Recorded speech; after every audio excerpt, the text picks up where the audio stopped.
Woke up early morning and tell yourself, I am happy to be alive. Believe your today will be better than yesterday.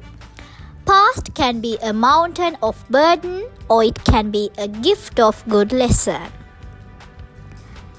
මේ මහ පොළවට උරුමකම් කියාපු පුංචි පැලෑටි වලත් හිරු එළිය වැටෙද්දි පුංචියට උනත් හරි ලස්සනට මල් පෝදිනවා.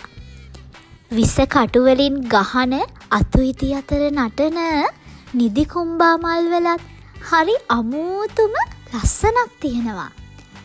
ග්‍රීෂ්ම ඍතුවට උනත් පතොක් ශාකය මල් දෙක තුනක්වත් දරනවා. ඒ විතරක්ද නියන් සායට හසුණු කොළ හැලුණු මහා රෝස්ස ගස් ආයෙත් දළු දාලා ලියලනවා. සමාජය විෂමාකාරයි. මිනිස්සු විවිධාකාරයි.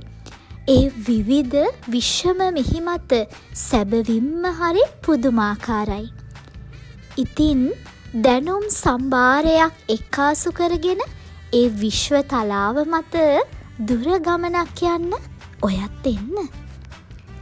සන්ෂයින් අපි හිරු දාවට පෙර සඳ තරණයට සියල්ල සූදානම්.